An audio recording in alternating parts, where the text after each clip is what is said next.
Innal hamdalillah nahmaduhu wa nasta'inuhu wa nastaghfiruh wa na'udzu billahi min shururi anfusina was sayyiati a'malina man yahdihillahu fala mudhillalah wa man yudlil fala hadiyalah. أشهد أن لا إله إلا الله وحده لا شريك له وأشهد أن محمدا عبده ورسوله اللهم فصل وسلم على هذا النبي الكريم وعلى آله وأصحابه ومن دعا بدعوته ومن اتبع سنته إلى يوم الدين أما بعد عباد الله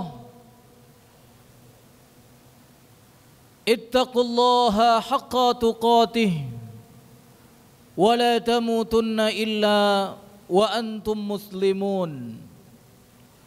وقال الله تعالى في كتابه الكريم يا أيها الذين آمنوا اتقوا الله حق تقاته ولا تموتن إلا وأنتم مسلمون. Jamaah Jumat yang senantiasa dirahmati dan diberkahi hidupnya oleh Allah Ta'ala, khatib mewasiatkan diri pribadi dan juga jamaah sekalian agar senantiasa bertakwa kepada Allah Ta'ala, sehingga kita menjadi orang yang mulia di sisi Allah Ta'ala. Karena yang paling mulia di sisi Allah adalah orang yang bertakwa. Inna akramakum indallah atqakum. Sesungguhnya yang paling mulia di sisi Allah di antara kalian adalah orang yang paling bertakwa di antara kalian. Maka mudah-mudahan jemaah sekalian, kita semua yang hadir pada hari ini menjadi orang-orang yang berlomba-lomba di dalam meningkatkan ketakwaan. Kalau selama ini mungkin kita berlomba-lomba untuk mendapatkan jabatan, berlomba-lomba untuk mendapatkan dunia secara umumnya, maka mulai hari ini tumbuhkan di dalam diri kita keinginan berlomba-lomba untuk menjadi orang yang paling bertakwa di sisi Allah Ta'ala. Jamaah Jumat yang dirahmati Allah, manusia disebutkan oleh Allah Ta'ala awalnya mati, kemudian dihidupkan oleh Allah Ta'ala. Inilah kehidupan kita yang pertama. Dan kemudian semuanya akan dimatikan oleh Allah kembali. Setiap jiwa sudah ada ketentuan batasnya. Ajal bahasa Arabnya. Artinya ketentuan akhir, batas akhir dari kehidupan yang pertamanya. Dia tidak maju dan dia tidak mundur walaupun sedetik kalau sudah sampai batasnya atau ajalnya.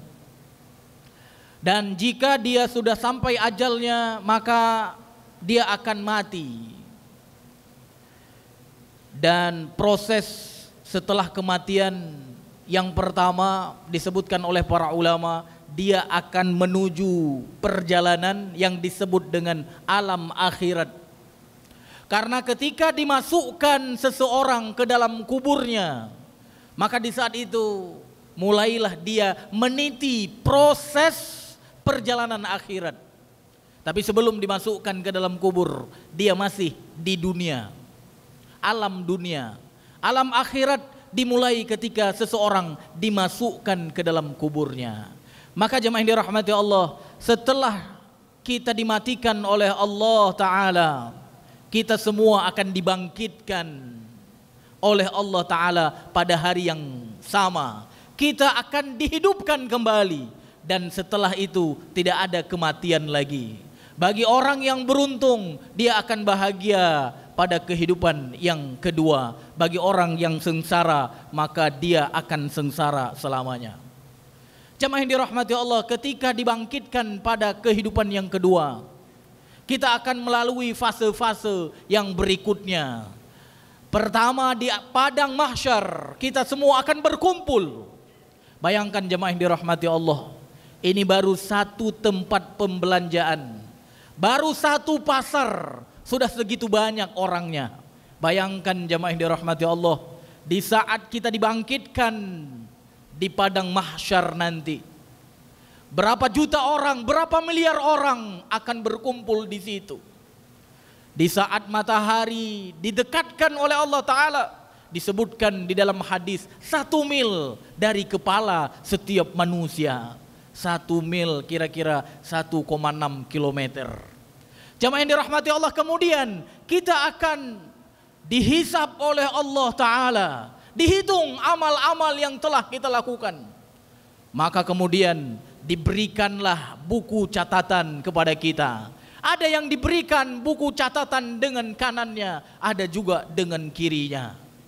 Jamaah yang dirahmati Allah, kemudian kita akan melewati mizan, timbangan. Apakah yang banyak kebaikan atau yang banyak adalah keburukan. Kemudian kita akan melewati satu pos yang disebut dengan haud namanya. Haud itulah yang akan kita bahas pada hari ini, karena Rasulullah sallallahu alaihi wasallam pernah bersabda, "Inni faratukum ala haudi," kata Rasulullah. Aku mendahului kalian di telagaku. Artinya apa jemaah dirahmati Allah? Rasulullah duluan menuju telaga, pos yang kita sebut dengan haud tadi. Maka di situ Rasulullah sallallahu alaihi wasallam menunggu kita. Rasulullah sallallahu alaihi wasallam menanti kita di situ. Maka disebutkan oleh Rasulullah sallallahu alaihi wasallam, barang siapa yang datang ke telagaku, dia akan minum di situ. Syariba minhu wa man syariba minhu, barang siapa yang minum di situ, kata Rasulullah, lam yatma abada, dia tidak akan haus selamanya. Jamaah yang dirahmati Allah, bayangkan jumlah manusia ketika itu. Umat Nabi Muhammad menuju ke telaga Nabi Muhammad sallallahu alaihi wasallam ketika itu. Bayangkan bagaimana. Bayangkan jamaah yang dirahmati Allah. Makanya kalau kita lihat sebab turun surat Al-Kautsar itu, Rasulullah sallallahu alaihi wasallam memberikan gambaran kepada kita tentang haud itu. Dalam sebuah hadis yang diriwayatkan dari Anas bin Malik, Rasulullah sallallahu alaihi wasallam ketika itu, kata Anas bin Malik, tertidur di majelis ketika bersama para sahabatnya. Tertidur sejenak, mungkin seperti kita ketika kadang Jumatan, khutbah Jumat, tertidur sejenak. Begitulah Rasulullah ketika itu, tertidur sejenak. Dan kemudian beliau ngangkat kepalanya dan kemudian tersenyum kepada para sahabatnya. Maka saat itu para sahabat bertanya kepada Rasulullah, "Ya Rasulullah, kenapa engkau tersenyum?" Maka Rasulullah mengatakan, "Baru saja turun satu surah kepadaku." Dan kemudian Rasulullah membaca surah tersebut, Bismillahirrahmanirrahim. Inna a'tainakal kautsar, fasalli li rabbika wanhar, inna syani'aka huwal abtar. Dan kemudian setelah Rasulullah membaca surat tersebut, Rasulullah bertanya kepada para sahabatnya, "Atadruna mal kautsar?" Tahukah kalian apa itu Al-Kautsar? Maka serentak para sahabat menjawab, "Allah wa rasuluhu a'lam." Allah dan Rasulnya lebih tahu, karena memang belum diberitahu oleh Rasulullah Muhammad sallallahu alaihi wasallam. Maka kemudian Rasulullah memberitakan kepada mereka, Al-Kautsar itu adalah nahrun wa'adanihi Rabbi azza wa jalla fil jannah. Al-Kautsar itu, kata Rasulullah sallallahu alaihi wasallam, adalah sungai yang telah dijanjikan kepadaku di dalam surga. Alaihi khairun katsirun. Pada sungai tersebut ada kebaikan yang sangat banyak. Khairun katsirun.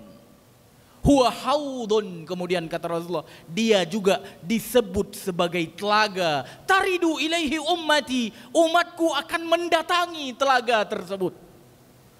Kalau kita lihat di sini memang ada dua penyebutan. Yang pertama kata Rasulullah sungai yang ada di dalam surga.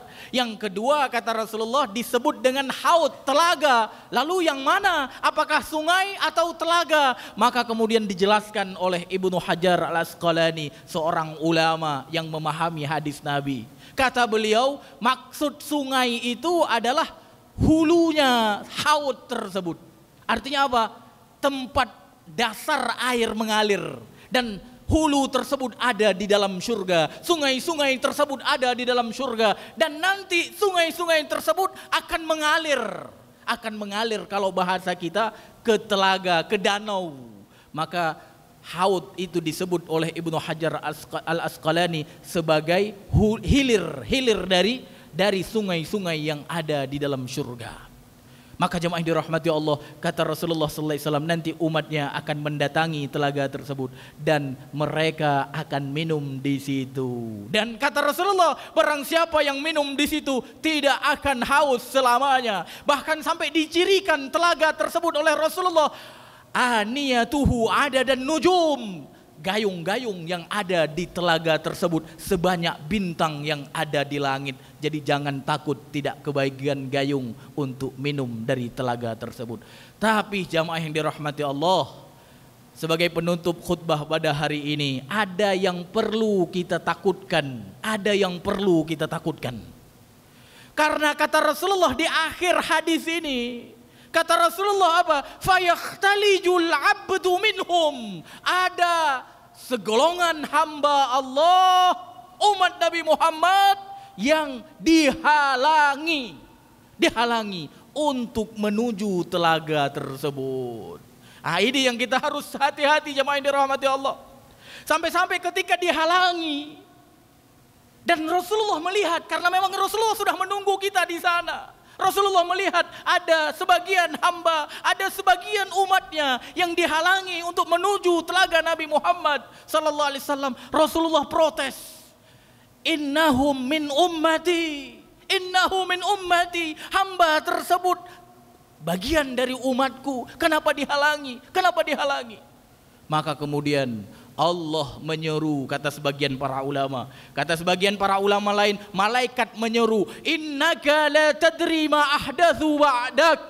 Sesungguhnya wahai Muhammad, engkau tidak tahu apa yang telah mereka buat dari perkara-perkara baru setelah engkau wafat.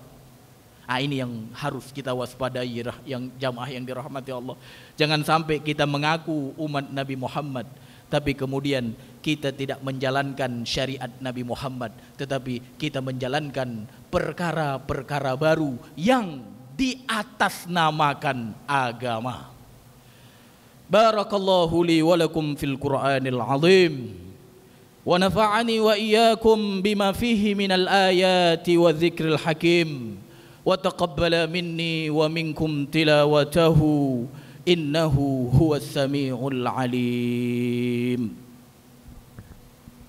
Allahumma salli wa sallim ala sayyidina Muhammadin wa ala ali sayyidina Muhammad.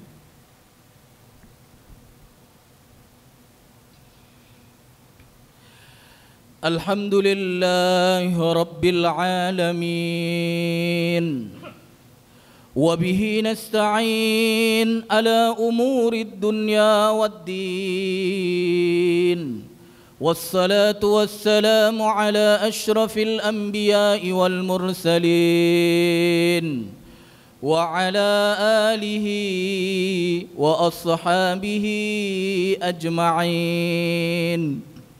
Ibadallah, ittaqullaha haqqa tuqatih, wa la tamutunna illa wa antum muslimun.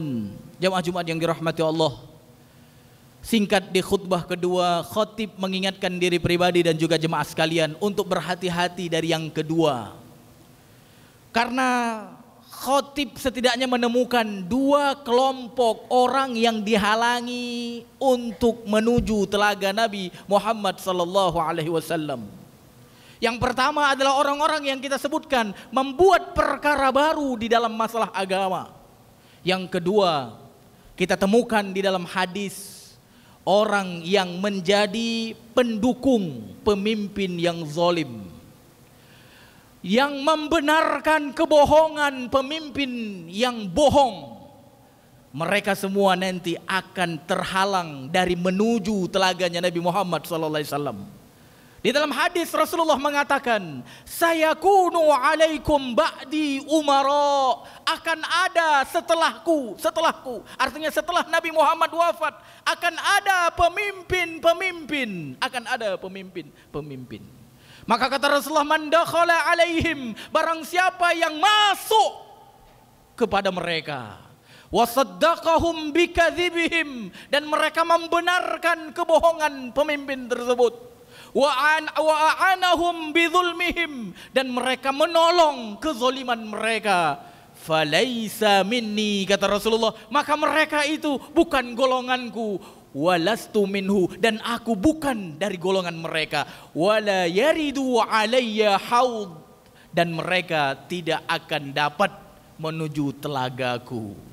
Dan kemudian sebaliknya kata Rasulullah, wa man lam yadkhul alaihim, barang siapa yang tidak masuk kepada pemimpin-pemimpin zalim tersebut, wa lam yusaddiquhum bikadzibihim, tidak dibenarkan kebohongan mereka, wa lam yu'inhum bizulmihim, dan tidak ditolong kezaliman mereka, fahum minna. Rasulullah kama qala Rasulullah, mereka itu dari kami.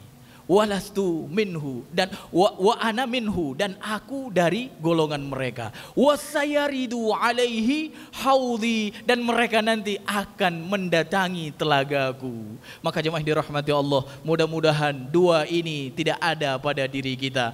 Tidak pernah bagi kita membuat perkara baru di dalam agama. Dan yang kedua, ketika kita melihat kezaliman dari para pemimpin kita, tidak termasuk kita orang yang menolong mereka. Dan ketika kita menemukan kebohongan dari para pemimpin kita, tidak juga termasuk kita orang yang membenarkan kebohongan tersebut. Sehingga apa? Kita semua dapat menikmati telaganya Nabi Muhammad sallallahu alaihi wasallam, yang kalau kita minum di situ walau cuma satu teguk, kata Rasulullah, lam yatma abada, tidak akan haus selamanya. Inna Allah wa malaikatahu yusalluna ala nabi ya ayyuhalladzina amanu sallu alaihi wa sallimu taslima.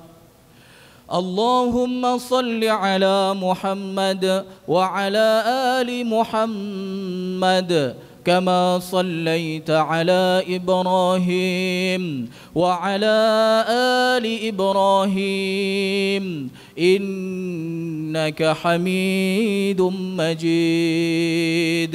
اللهم اغفر للمسلمين والمسلمات والمؤمنين والمؤمنات الأحياء منهم والأموات برحمتك يا أرحم الراحمين. ربنا هب لنا من أزواجنا وذرياتنا قرة أعين واجعلنا للمتقين إماما. يا مقلب القلوب ثبت قلوبنا على دينك. يا مصرف القلوب صرف قلوبنا إلى طاعتك. صرف قلوبنا على طاعتك. ربنا آتنا في الدنيا حسنة وفي الآخرة حسنة وقنا عذاب النار. أقم الصلاة. الله أكبر الله